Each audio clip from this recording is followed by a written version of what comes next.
PM Modi ने संभाला कार्यभार संभालते ही किसानों को दी सौगात। किसान सम्मान निधि की फाइल पर किया हस्ताक्षर। 17वीं किश्त की जारी। शपथ के बाद पहली कैबिनेट की बैठक हुई संपन्न। एसीआई ने 7 राज्यों की 13 विधानसभा सीटों पर उपचुनाव का किया ऐलान। 10 जुलाई को होगा मतदान, 13 जुलाई को होगी मतगणना। जम्मू कश्मीर के लग एलजीआ मनोज सिन्हा का बड़ा ऐलान। जम्मू आतंकी हमले में मृतकों के परिजनों को 10-10 लाख का मुआवजा। दिल्ली जल संकट पर सुनवाई 12 जून तक टली। सुप्रीम कोर्ट ने दिल्ली सरकार को फटकार लगाई। कहा, अदालती कार्रवाई को हल्के में न ली। मणिपुर के सीएम एन बीरेन ने काफिले पर हमला, घात लगाकर काफिले पर उग्रवादियों ने हमला किया। कई राउंड फायरिंग की और हमले में 2 जवान घायल। इस बात का जिक्र है। खबरों का सारथी। नमस्कार, आप देख रहे हैं के न्यूज। मैं हूं आपके साथ सूरी चौहान। देश की बात में आपका स्वागत है। मणिपुर के सीएम एन बीरेन सिंह के काफिले पर हमला किया गया है। घात लगाकर बैठे काफिले पर उग्रवादियों ने हमला किया। कई राउंड यहां पर फायरिंग की गई। हमले में 2 जवान शहीद हुए हैं।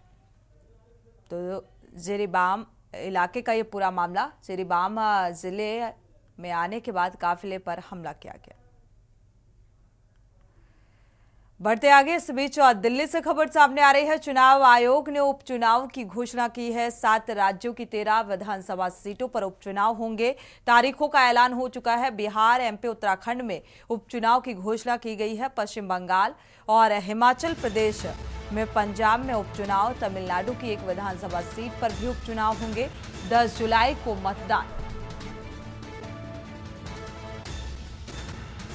13 जुलाई को मतगणना होगी और 7 राज्यों की 13 विधानसभा सीटों पर उपचुनाव होंगे। तो उपचुनाव की तारीखों का ऐलान हो चुका है और अब तैयारियों पर जोर दिया जाएगा। 7 राज्यों की 13 विधानसभा सीटों पर उपचुनाव का ऐलान। बिहार, एमपी, उत्तराखंड में उपचुनाव की घोषणा की गई है। पश्चिम बंगाल में भी उपचुनाव होंगे। हिमाचल प्रदेश, पंजाब में भी उपचुनाव के तारीखों का ऐलान किया गया है।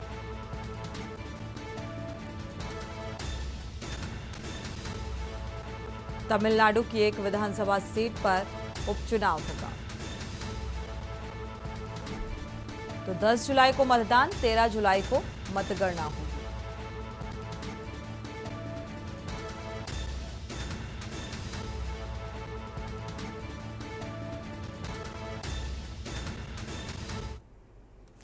बढ़ते आगे, मणिपुर से खबर सामने आ रही है। मणिपुर के सीएम एन बीरेन के काफिले पर हमला किया गया है। घात लगाकर बैठे काफिले पर उग्रवादियों ने हमला किया। कई राउंड यहां पर फायरिंग की गई और हमले में 2 जवान घायल हुए और जिरीबाम जिले जाने के दौरान काफिले पर हमला किया गया।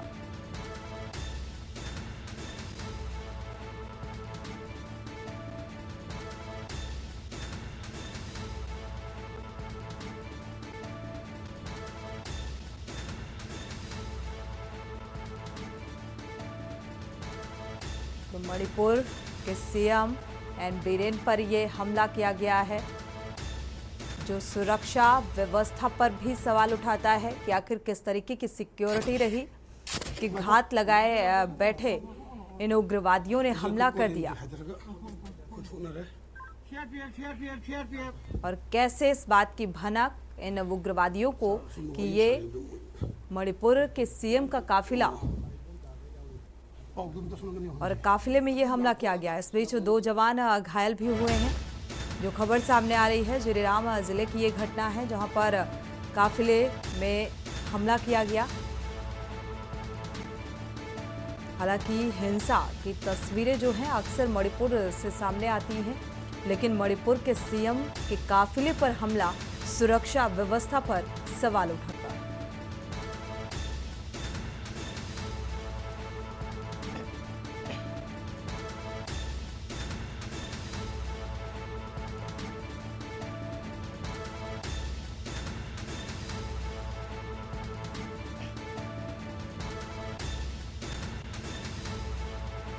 तो ये हमला मणिपुर के सीएम एन बीरेन पर किया गया है। ये काफिला रवाना हुआ और यहाँ पर घात लगाए बैठे, यानी कि पहले से इस बात का अंदाजा था कि ये काफिला यहाँ से गुजरेगा और इस दौरान ये हमला किया गया।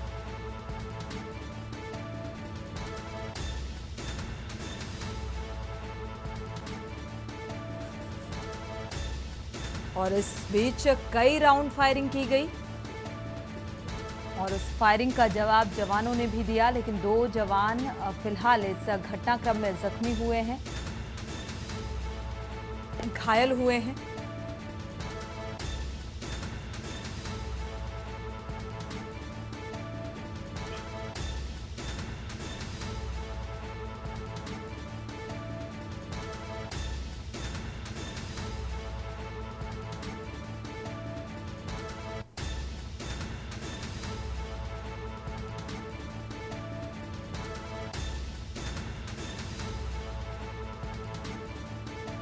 तो सुरक्षा काफिले पर यह हमला किया गया है। एन बीरेन पर मणिपुर के जो मुख्यमंत्री हैं,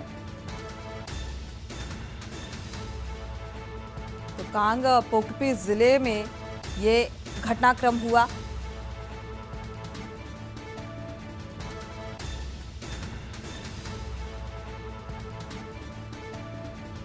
और साफ तौर पर इस घटना के बाद जो प्रशासनिक अमले की प्रतिक्रिया निकलकर सामने आ रही है कि जो मणिपुर के सीएम हैं एन बीरेन सिंह, उनका जो सुरक्षा काफिला है वो मणिपुर के हिंसा प्रभावित, यानी कि जिरीबाम जो जिला है वो हिंसा प्रभावित है, और इसी दौरान ये हमला किया गया। कई राउंड गोलीबारी, सुरक्षा बलों ने तुरंत हालांकि जवाबी कार्रवाई की और कोटलेन गांव के पास फायरिंग अभी भी जारी है, ये कहा जा रहा है। हालांकि इस घटनाक्रम को घटित हुए करीब 1 घंटा बीत चुका है। तो मुख्यमंत्री ने साफ तौर पर कहा कि यह हिंसा प्रभावित क्षेत्र है, जिस तरीके से ये घटनाक्रम सामने आया। बढ़ते हैं आगे। दिल्ली से खबर, चुनाव आयोग ने उपचुनाव की तारीखों का ऐलान कर दिया है, घोषणा कर दी है। 7 राज्यों की 13 विधानसभा सीटों पर उपचुनाव होने हैं। बिहार, एमपी, उत्तराखंड में उपचुनाव की घोषणा, पश्चिम बंगाल, हिमाचल प्रदेश, पंजाब में उपचुनाव और तमिलनाडु की 1 सीट पर उपचुनाव होने हैं। 10 जुलाई को मतदान होगा। विशेष संवाददाता अखिलेश सिंह इसी खबर पर जुड़े हुए हैं। अखिलेश, फिलहाल अब उपचुनाव की तारीखों का ऐलान हो चुका है, अब तैयारियों पर जोर दिया जाएगा। 10 जुलाई को मतदान, 13 जुलाई को मतगणना। जी बिल्कुल, देश के जिन राज्यों में विधानसभा की सीटें खाली हुई थी, विधान परिषद की सीटें खाली हुई थी, उन सीटों पर निर्वाचन आयोग ने चुनाव कराने का फैसला लिया है। मैं आपको बता दूं कि 7 राज्यों की जो वर्तमान में सीटें खाली हैं, उन 7 राज्यों की 13 सीटों पर उपचुनाव होगा।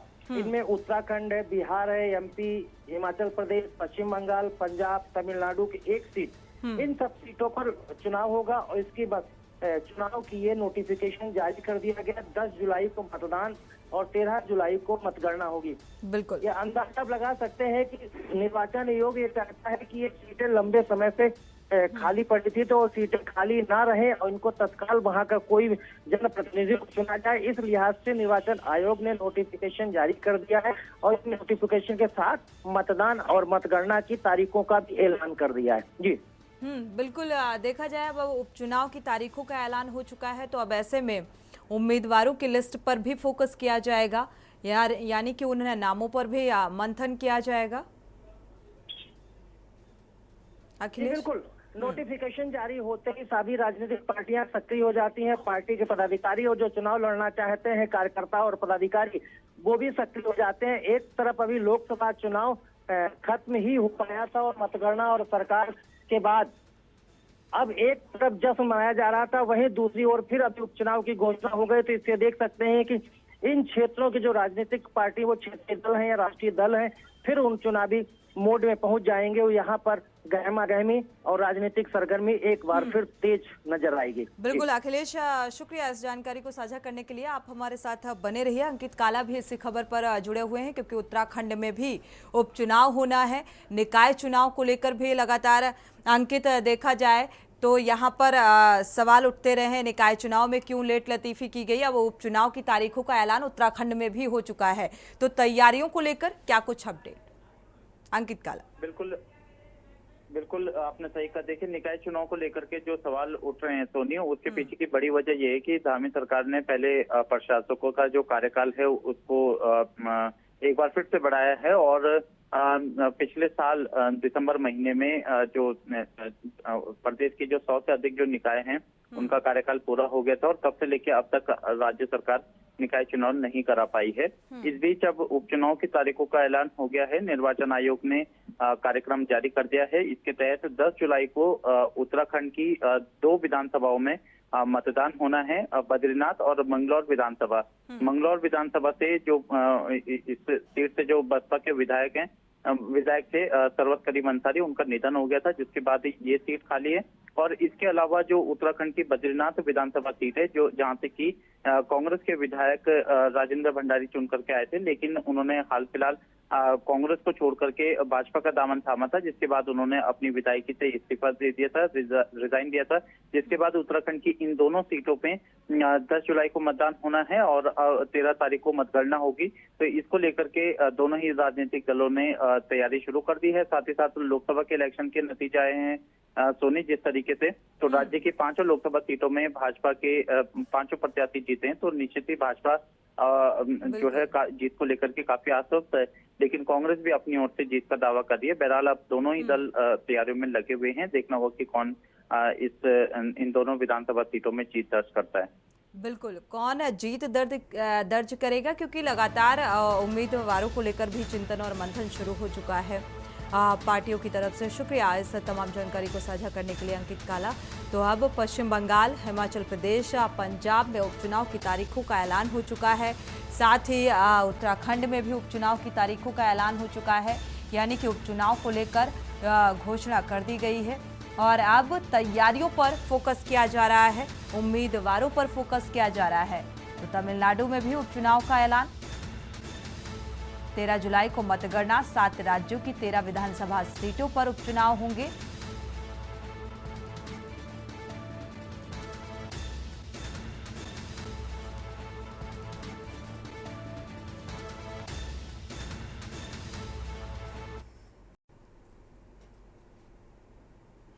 रुक करते हैं अगली खबर का। दिल्ली से खबर सामने आ रही है। शपथ के बाद पीएम की पहली कैबिनेट बैठक, पीएम मोदी की पहली कैबिनेट बैठक आज शाम 5 बजे होगी और पीएम मोदी कैबिनेट बैठक में शपथ लेने वाले नए मंत्रियों को मिले विभाग, नए मंत्रियों को आज मिल जाएंगे विभाग और प्रधानमंत्री आज नए मंत्रियों को विभाग बांटेंगे। तो ये बैठक जो है इस लिहाज से बेहद अहम है। और ज्यादा जानकारी के साथ विशेष संवाददाता जुड़े हुए हैं अखिलेश सिंह। अखिलेश, ये कैबिनेट की बैठक जो है विभागों के विभाजन को लेकर बेहद महत्वपूर्ण है।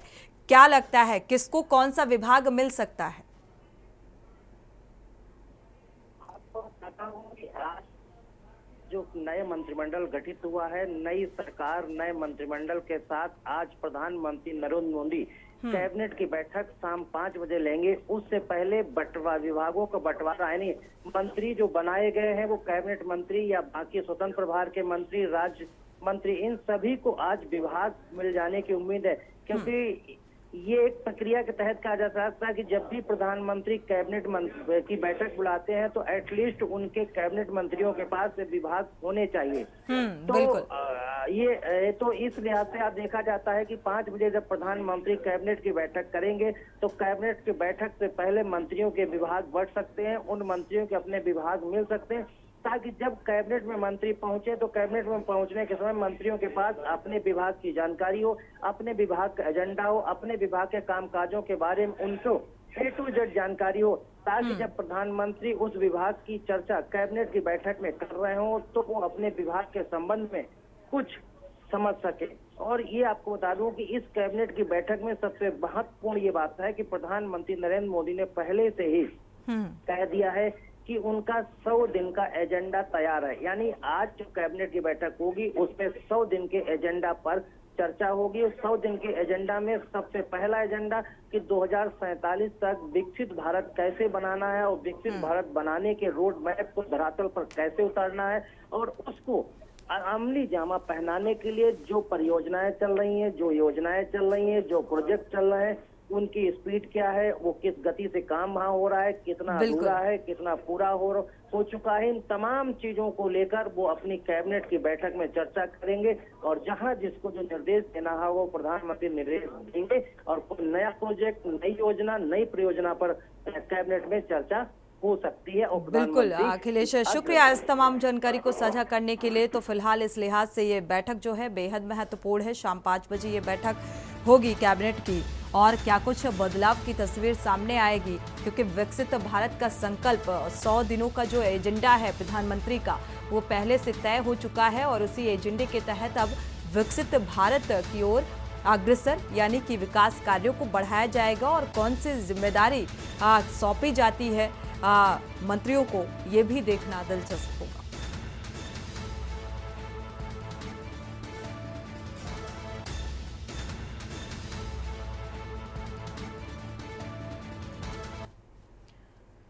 बढ़ते आगे, रुक करते हैं अगली खबर का। दिल्ली से अहम खबर, आडवाणी के आवास पहुंचे हैं शिवराज सिंह चौहान। परिवार के साथ मुलाकात करने के लिए लालकृष्ण आडवाणी से ये मुलाकात शिवराज सिंह चौहान की और आवास पर मुलाकात कर आशीर्वाद भी लिया और परिवार के साथ लालकृष्ण आडवाणी से मुलाकात की।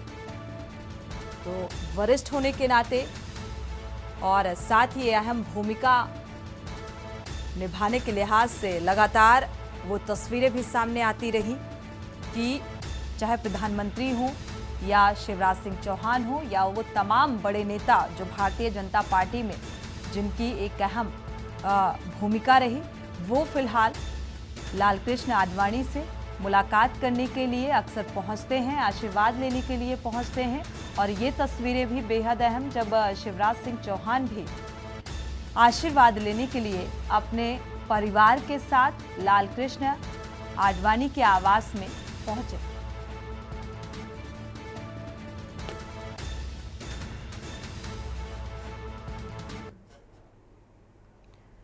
रविवार को नरेंद्र मोदी ने तीसरी बार देश के प्रधानमंत्री पद की शपथ ली। सोमवार को पीएम मोदी ने अपना कार्यभार भी संभाल लिया। कार्यभार संभालते ही मोदी ने सबसे पहले सौगात देश के किसानों को दी और पीएम मोदी ने किसान निधि की 17वीं किस्त जो है जारी करते हुए अधिकृत फाइल पर हस्ताक्षर कर दिए हैं। आपको बता दें कि पीएम मोदी के इस फैसले से देश के करीब 9.3 करोड़ किसानों को फायदा होगा और पीएम किसान सम्मान निधि योजना का लाभ देने के लिए केंद्र सरकार 17वें किस्त के तहत 20,000 करोड़ रुपए बांटेगी।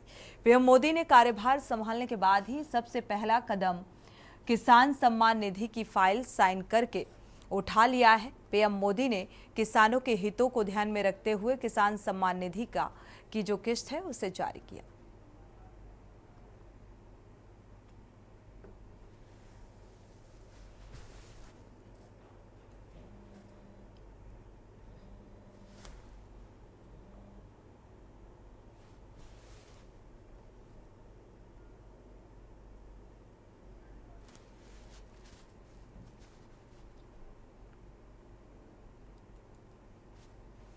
लखनऊ से खबर है, सीएम योगी आदित्यनाथ ने एक्स पर पोस्ट किया है। सभी किसानों को हार्दिक बधाई। सीएम योगी आदित्यनाथ की तरफ से प्रथम निर्णय अन्नदाता किसानों को समर्पित और प्रथम दिवस का प्रथम निर्णय किसान कल्याण को समर्पित है। किसान सम्मान निधि की 17वीं जो किस्त है वो जारी कर दी गई है। 9.3 करोड़ किसानों को इसका सीधे तौर पर फायदा मिलेगा और किसानों के लिए 20,000 करोड़ की धनराशि पर यानी कि इस फाइल पर हस्ताक्षर किए गए हैं। आदरणीय प्रधानमंत्री जी का हार्दिक आभार।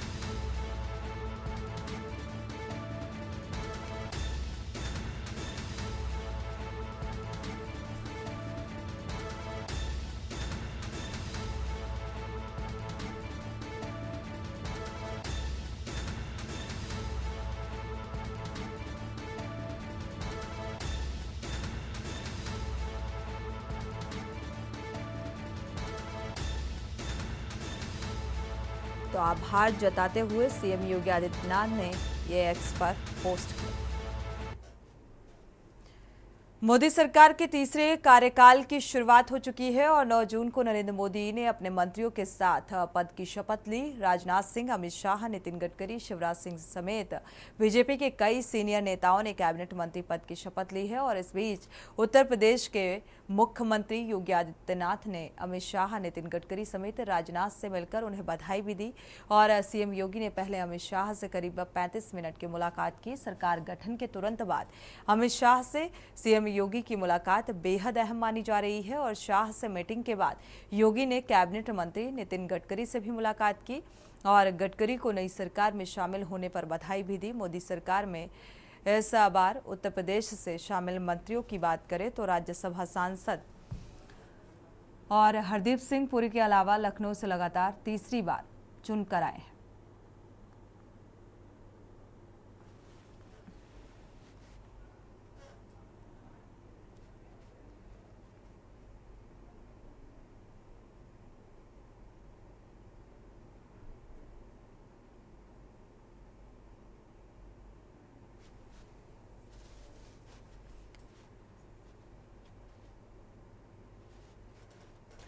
बढ़ते आगे जम्मू कश्मीर से अहम खबर है। एलजी मनोज सिन्हा ने ऐलान किया है कि आतंकी हमले में मृतकों के परिजनों को मुआवजा दिया जाएगा और 10-10 लाख का मुआवजा दिया जाएगा जिनके इस हादसे में जान गई, और घायलों को 50-50 हजार की आर्थिक मदद का ऐलान किया है। जम्मू कश्मीर के एलजी मनोज सिन्हा ने इस बात का ऐलान किया क्योंकि ये जो घटनाक्रम सामने आया इसको लेकर नाराजगी भी देखने को मिल रही है और प्रतिक्रियाएं भी सामने आ रही हैं कि आखिर किस तरीके से ये सुरक्षा व्यवस्था जो आतंकी हमला हुआ और गोलियां चलाई गई, ताबड़तोड़ गोलियां, और करीब 10 श्रद्धालुओं की मौत सामने आई।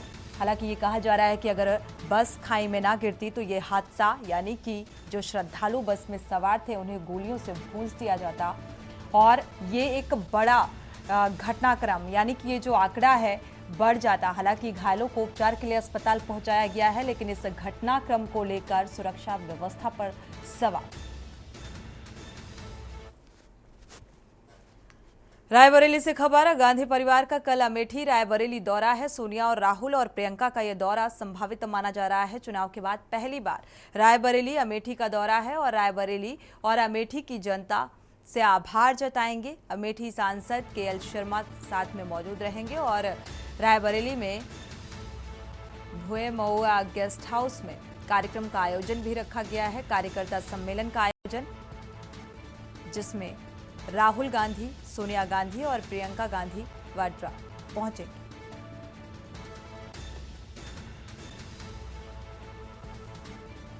तो जीत के बाद जनता का आभार और कार्यकर्ताओं का आभार व्यक्त करने के लिहाज से ये जो कार्यक्रम है आयोजित किया गया है, क्योंकि एक लंबे अरसे बाद एक प्यार और दुलार जो आम जनता का मिला है राहुल गांधी को, तो ये पहला दौरा है। जीत के बाद जनता का आभार करने के लिए पहुंचेंगे।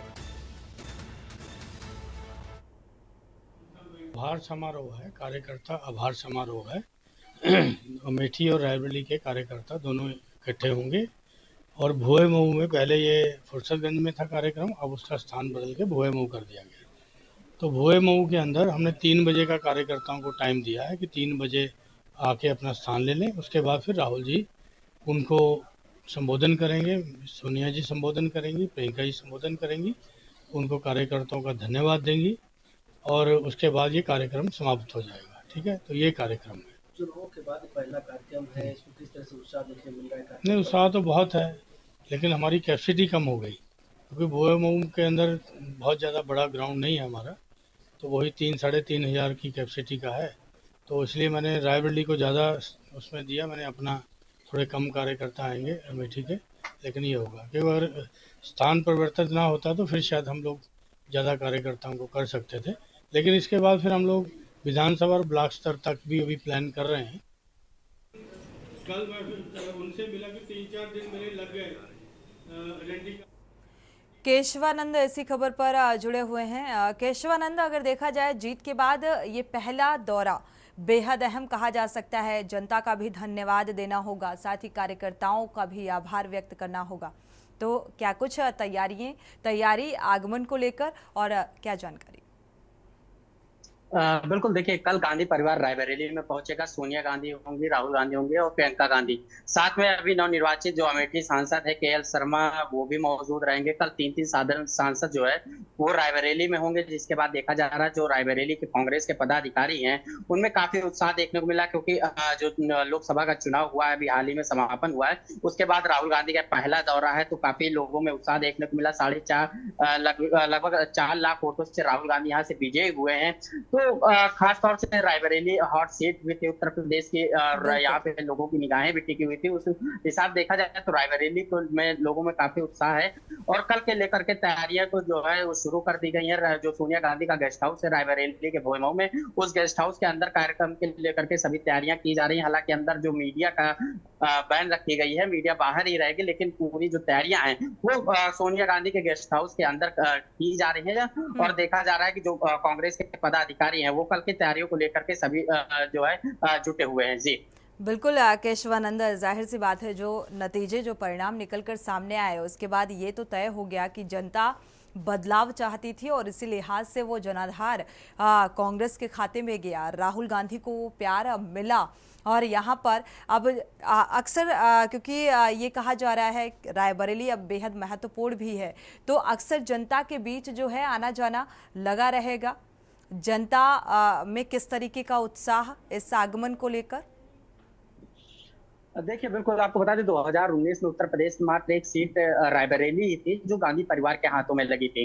जिसके बाद देखा गया था कि सोनिया गांधी यहाँ से भारी बहुमत से विजयी हासिल की थी, लेकिन अपना प्रमाण पत्र नहीं लेने आई थी। उसको लेकर के इस बार देखा गया कि काफी मुद्दा बनाया गया, लेकिन रायबरेली में जो गांधी परिवार के लिए लोगों में उत्साह है, प्रेम है, वो आज भी बाकायदा बरकरार है। और पहली बार राहुल गांधी यहाँ से चुनावी मैदान में उतरे थे, लेकिन 4 लाख लगभग वोटों से वो राहुल गांधी रायबरेली में विजय हुए। तो कहीं ना कहीं जो जनाधार गांधी परिवार का देखने को मिला आज भी रायबरेली में मिल रहा है। वहीं अगर अमेठी की बात करें तो अमेठी में केंद्रीय मंत्री स्मृति ईरानी चुनाव लड़ रही थी, जो कि वर्तमान सांसद थी अमेठी की। लेकिन इस बार जो सोनिया गांधी के प्रतिनिधि हैं केएल शर्मा, वो चुनावी मैदान में उतरे, जिसके बाद देखा गया कि अमेठी की जो सीट है वो एक बार फिर कांग्रेस के हाथ में लग गई, क्योंकि 2019 में राहुल गांधी अमेठी से चुनावी मैदान में उतरे थे, जहां पे उनको हार का सामना करना पड़ा था। लेकिन इस बार फिर से वो अमेठी सीट कांग्रेस के ही हाथ में आ गई। तो कहीं ना कहीं रायबरेली और अमेठी का जो गांधी परिवार के प्रति लगाव है वो लगाव आज भी देखा जाए तो काफी बरकरार रखा गया है। विकास की अगर बात की जाए तो रायबरेली में और अमेठी लगातार जो गांधी परिवार का विकास कार्य वो चाहे शिक्षा के क्षेत्र में या स्वास्थ्य के क्षेत्र में जिस प्रकार लगातार करती आई है, उसको लेकर के आज भी लोगों में काफी उत्साह है। और कल जिस प्रकार गांधी परिवार एक बार फिर रायबरेली आ रहा है, तो उसको लेकर के भी तैयारियां लोगों में शुरू कर दी है। कल बोईमऊ गेस्ट हाउस में कार्यक्रम में बताया जा रहा है कि शाम 3 बजे गांधी परिवार रायबरेली पहुंचेगा, जहां पे सबसे पहले राहुल गांधी संबोधन करेंगे। जो कार्यकर्ता होंगे और रायबरेली की जो जनता होगी उनको धन्यवाद देगी। और ये चुनाव के बाद पहला दौरा है जिसको लेकर के लोगों में काफी उत्साह बना हुआ है। जी शुक्रिया केशवानंद इस तमाम जानकारी को साझा करने के लिए। और रायबरेली की जनता में भी उत्साह और उम्मीदें फिलहाल नजर आ रही हैं। अब इन उत्साह और उम्मीदों पर कितना खरा उतर पाएंगे राहुल गांधी, ये देखना होगा। पीलीभीत से बड़ी खबर, दारोगा सहित 7 पुलिसकर्मी निलंबित किए गए हैं। एसपी की कार्रवाई से पुलिस महकमे में हड़कंप, एक उप निरीक्षक, 3 मुख्य आरक्षी और 3 आरक्षी निलंबित किए गए हैं। तो ये बड़ी कार्रवाई की तस्वीर सामने आ रही है। पुलिस विभाग में इस कार्रवाई से हड़कंप। तो एसपी ने कार्रवाई की है, एक उप निरीक्षक और 3 मुख्य आरक्षी के खिलाफ ये कार्रवाई। 3 आरक्षी भी निलंबित किए गए हैं।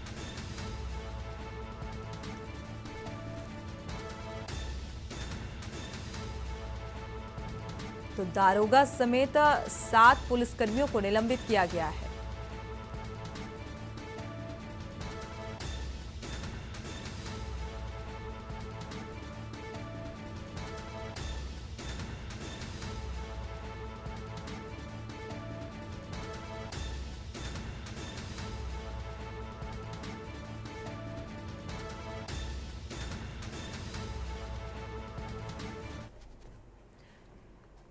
बढ़ते आगे, रुक करते हैं अगली खबर का। ग्यारसपुर मंडल के कार्यकर्ताओं के द्वारा ग्यारसपुर के बस स्टैंड पर आतिशबाजी कर ढोल नगाड़े के साथ एक दूसरे को मिठाई खिलाकर भारतीय जनता पार्टी की तीसरी बार सरकार बनने के अवसर पर खुशियां मनाई गई।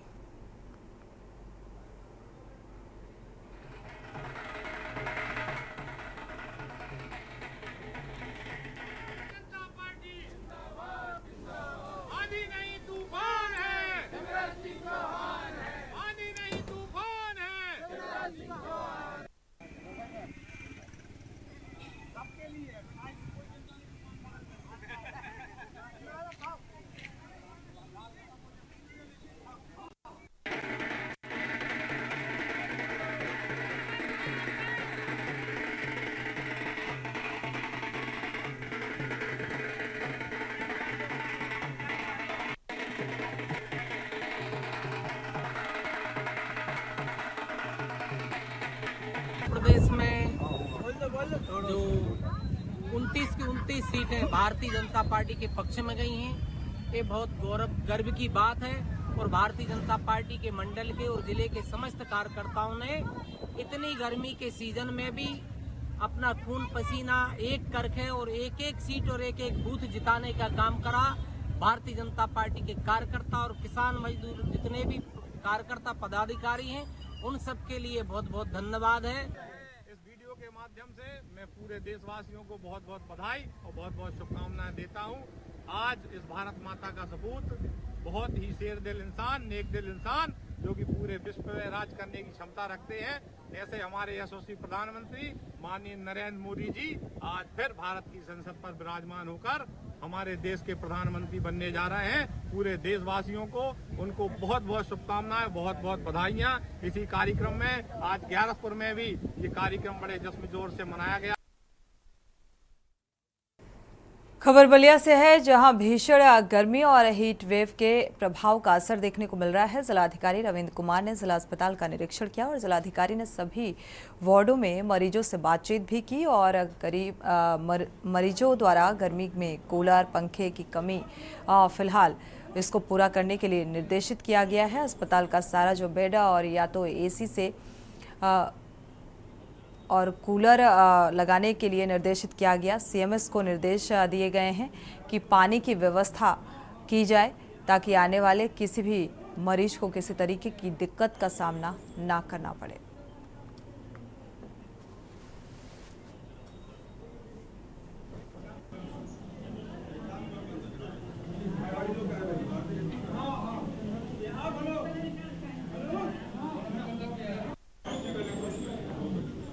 आज जिला अस्पताल का निरीक्षण किया गया है। गर्मी बढ़ती हुई गर्मी के दृष्टिगत हम लोग यहाँ ये व्यवस्था सुनिश्चित करा रहे हैं कि अस्पताल का सारा रूम, सारा वार्ड या तो एसी से कवर्ड है या कम से कम कूलर से अवश्य वो कवर्ड है। तो आज हमने निरीक्षण किया है, सभी कक्षों में या तो एसी है और या कूलर है। सीएमएस साहब को निर्देशित किया गया है कि कूलर में पानी की व्यवस्था भी करें ताकि ठंडा रहे। और सभी वार्डों में, सभी इवन बरामदे में भी मैंने कहा है कि कूलर की व्यवस्था कराएं ताकि यहाँ आने वाले जो मरीज़ हैं उनको एक अच्छा वातावरण मिले और जो भी मरीज़ आ रहे हैं उनका समुचित इलाज की व्यवस्था कराई जाए, किसी प्रकार की कोई शिथिलता न बरते। खबर हमीरपुर से है, जहां शहर के पुराना बेतवा घाट मोहल्ले में खाना बनाते समय घरेलू गैस सिलेंडर में विस्फोट हो गया और मकान की दीवार ढह गई। परिवार के 3 सदस्य गंभीर रूप से झुलस गए और आग और मलबे की चपेट में आकर 3 पड़ोसी भी घायल हुए। गंभीर हालत में पिता पुत्र को कानपुर रेफर किया गया। मौके पर पहुंचे दमकल दस्ते ने कड़ी मशक्कत के बाद आग पर काबू पाया।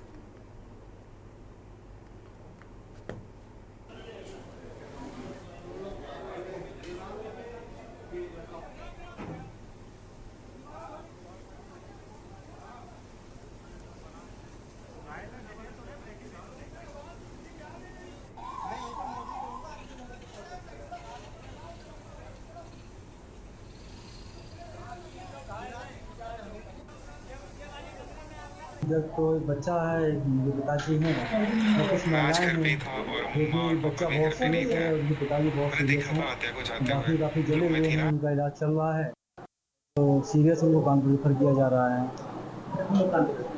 अभी तो फिलहाल 2 सीरियस उनको इमीडिएट कर रहे हैं और एक मैडम है, उनको भी रेफर करने जा रहे हैं। टोटल कितने लोग? अबाउट अभी तो 5 लोग अभी आए हैं, अभी अफसर बता रहे हैं कि और आ सकते हैं। अचानक एकदम सिलेंडर खाना सिलेंडर फट गया। फिर फटने के बाद कहते हैं हम लोग दौड़े, जब तक ऊपर चढ़ाया कुछ बच्चों को निकाले और एक नहीं मिल पा रही, बाकी सबको चढ़ा लाए। 4-5 लोग घायल हो गए हैं। कितने लोग मौजूद थे? 4-5 लोग अस्पताल में हैं। कौन कौन? मतलब छोटा भाई था, बच्चे थे, ये लोग हैं। छोटा बच्चा था? हाँ, इतना बड़ा है। अभी कौन नहीं मिल रहा है घर में? बस उसको बहू नहीं मिल रही है। खबर मुरादाबाद से है, जहां देश के प्रधानमंत्री नरेंद्र मोदी द्वारा तीसरी बार प्रधानमंत्री पद की शपथ लेने की खुशी मुस्लिम समुदाय के लोगों ने भी मनाई और इस दौरान भारतीय जनता पार्टी में अल्पसंख्यक मोर्चा के पदाधिकारियों और द्वारा ढोल और नगाड़े से पटाखे फोड़कर खुशी का इजहार किया गया। एक दूसरे का मुंह मीठा कराया गया। बीजेपी अल्पसंख्यक मोर्चा के नेता फुरकान हुसैन द्वारा कहा गया कि प्रधानमंत्री द्वारा ऐतिहासिक जीत हासिल की गई है। अब तक किसी भी सरकार ने तीसरी बार कोई सरकार नहीं बनाई। प्रधानमंत्री नरेंद्र मोदी ने इतिहास रच दिया और मुरादाबाद में रहने वाले सभी वर्गों में उत्साह देखने को मिला।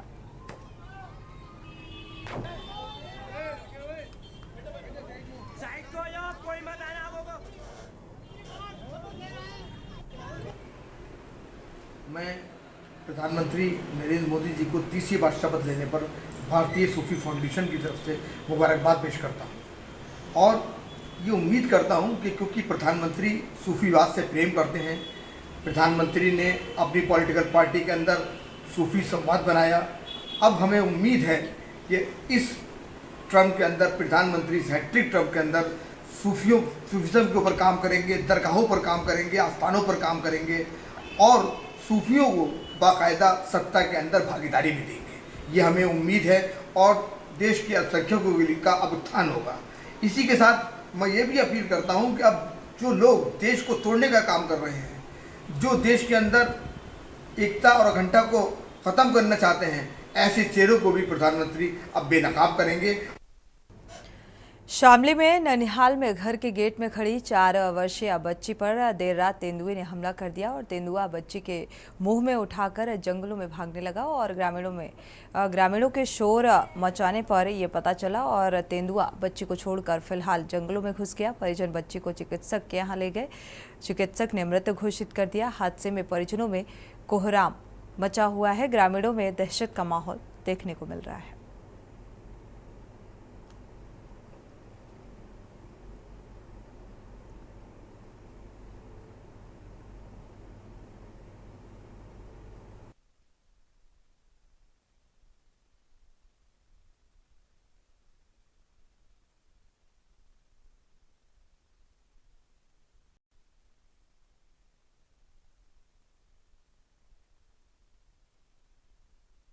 नहीं फिर तू तो पड़ेगा ना, ध्यान कर लिया यही आने का गिरा करते रह भाई। हाँ ये देखा का देखा कि लाल बोल इसकी अरे मेरे रे सोड़े, अरे मेरे रे सोड़े रे।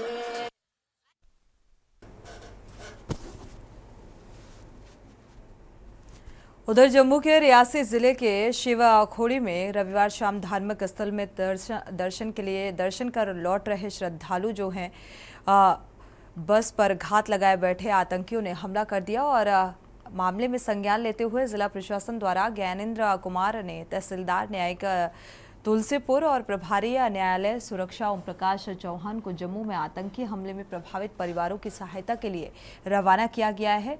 अधिकारी जिला प्रशासन जम्मू से संपर्क स्थापित करते हुए प्रभावित परिवारों को हर संभव मदद उपलब्ध कराएंगे।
वक्त एक छोटे से ब्रेक का, लौटेंगे जल्द।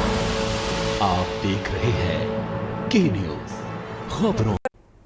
ब्रेक से वापस आ रहे हैं, रुक रहे हैं खबरों का। इस बीच लखनऊ से अहम खबर आपको बता दें, योगी कैबिनेट की अहम बैठक है।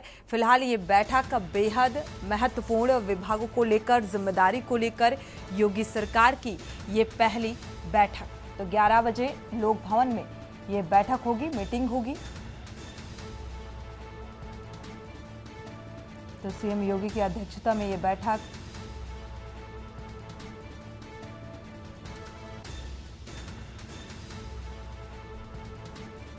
लखनऊ से अहम खबर सामने आ रही है। योगी सरकार की अहम बैठक, कैबिनेट की ये बैठक, कई अहम बिंदुओं पर इस बैठक में चर्चा होगी।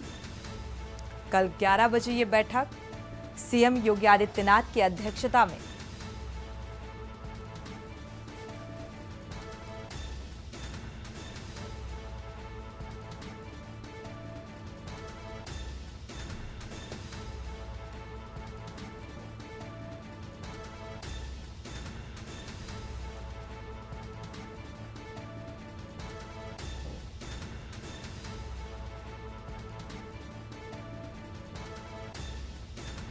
तो कल 11 बजे लोक भवन में ये बैठक का आयोजन, कैबिनेट की मीटिंग और कैबिनेट के वो तमाम मंत्री इस बैठक का हिस्सा होंगे। सीएम योगी आदित्यनाथ की अध्यक्षता में ये बैठक संपन्न होगी।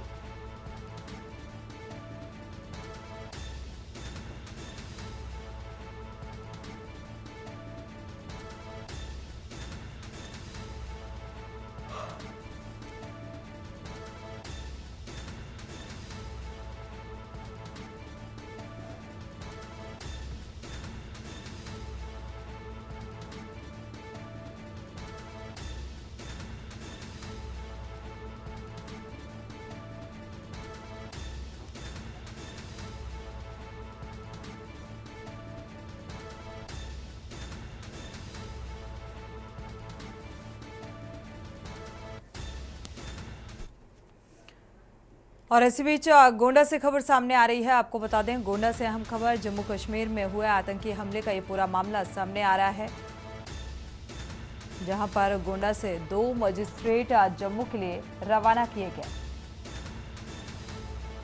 तो डीएम ने वीडियो कॉन्फ्रेंसिंग से बात की है और फिलहाल ये 2 मजिस्ट्रेट की रवानगी वीडियो कॉलिंग से पीड़ित के परिवार से बातचीत भी कराई। दुर्घटना में घायल लोगों का हालचाल भी जाना गया। तो बस पर हुए हमले में गोंडा के 8 लोग घायल हुए हैं, जख्मी हुए हैं। सभी लोग गोंडा से वैष्णो देवी दर्शन के लिए जा रहे थे, जहां पर यह आतंकी हमला हुआ। रास्ते में आतंकवादियों ने बस को अपना निशाना बनाया। जम्मू कश्मीर में हुए आतंकी हमले से जुड़ा हुआ ये मामला सामने आ रहा है, जहां पर 2 मजिस्ट्रेट जम्मू के लिए रवाना हुए। तो जिलाधिकारी के आदेश पर डीएम ने वीडियो कॉन्फ्रेंसिंग के जरिए बातचीत की और हालचाल भी जाना। मेरठ के 8 लोग, गोंडा के 8 लोग जो कि इस दुर्घटना का शिकार हुए। जब आतंकवादियों ने हमला किया तो बस खाई में जा गिरी और जो यात्री इस बस में सवार थे वो फिलहाल इस खाई में गिरने की वजह से जख्मी हुए हैं। हालांकि मुआवजे का भी ऐलान किया गया है। जो इस हादसे में जिनकी मौत हुई, 10 या श्रद्धालुओं की मौत का आंकड़ा जो है वो सामने आ रहा है और जो जख्मी हुए उन्हें भी इलाज के लिए भर्ती कराया गया है। 50-50 हज़ार का मुआवजा दिया जाएगा घायलों को और 10 लाख की आर्थिक मदद का जिक्र किया गया है जिनकी इस घटनाक्रम में मौत हुई। तो गोंडा से ये अहम खबर।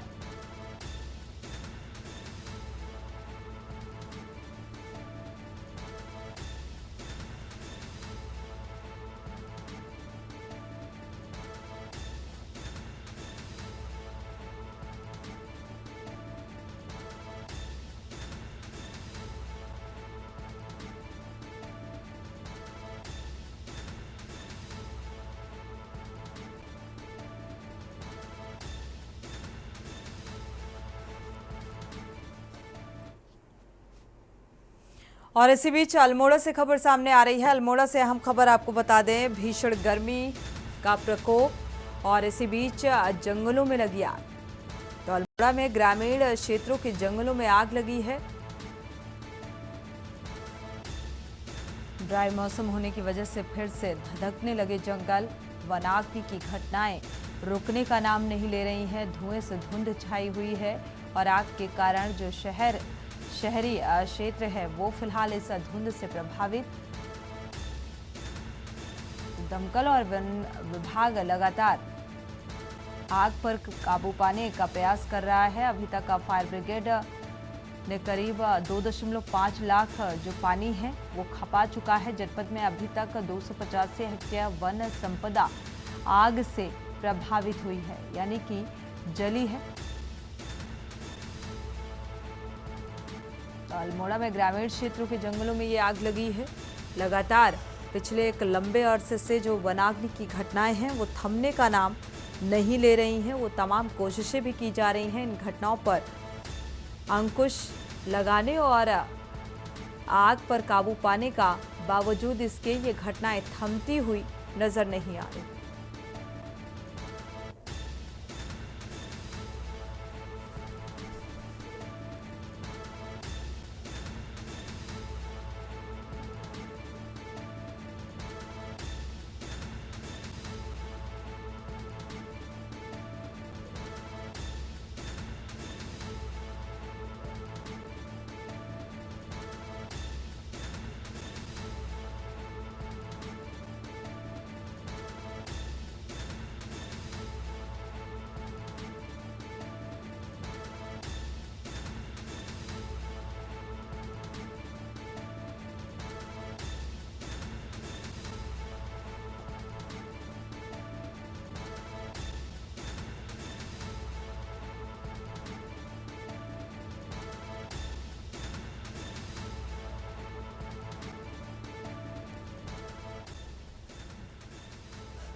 और इसी बीच रामपुर से खबर सामने आ रही है। आजम खान को कोर्ट से राहत मिली है। आजम खान को रामपुर कोर्ट से राहत मिलती हुई नजर आ रही है। रामपुर से हम खबर आपको बता रहे हैं। तो 8 लोग इस मामले में बरी किए गए हैं।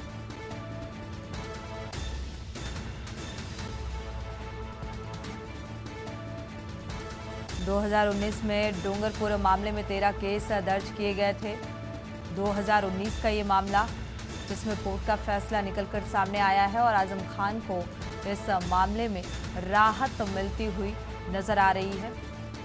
7 लोग और भी इस मामले में संलिप्त थे। डूंगरपुर मामले में एक केस में आजम को भी राहत मिली है।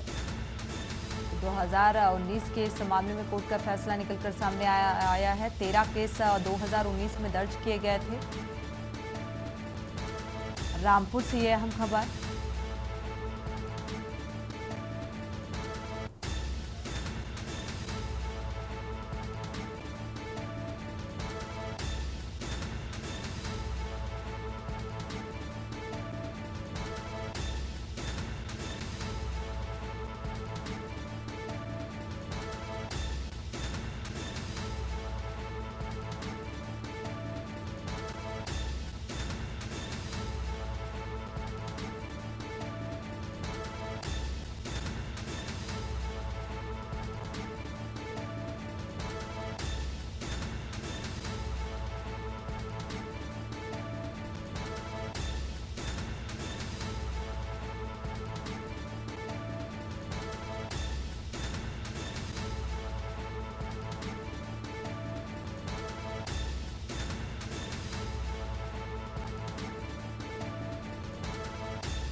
और इसी बीच दिल्ली से अहम खबर सामने आ रही है। मौसम को देखते हुए येलो अलर्ट जारी किया गया है। मौसम विभाग ने येलो अलर्ट जारी किया है।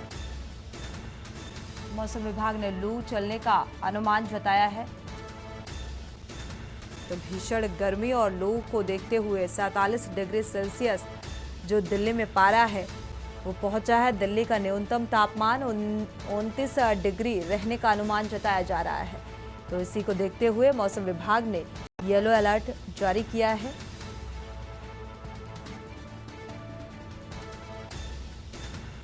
और लू चलने का अनुमान जताया है।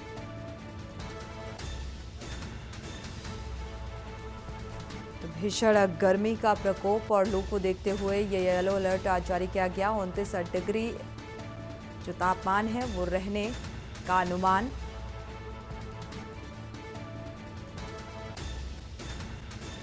तो फिलहाल गर्मी से राहत तो मिलती हुई नजर नहीं आएगी, जिसको देखते हुए ये अलर्ट जारी किया गया है। 47 डिग्री सेल्सियस ये पारा जा सकता है। तो दिल्ली एनसीआर में भीषण गर्मी का प्रकोप और इसी को देखते हुए अलर्ट जारी किया गया है। इसी के साथ बुलेटिन में इतना ही। आगे खबरों के लिए आप देखते रहिए के न्यूज़ इंडिया। आप देख रहे हैं के न्यूज़, खबरों का सारथी।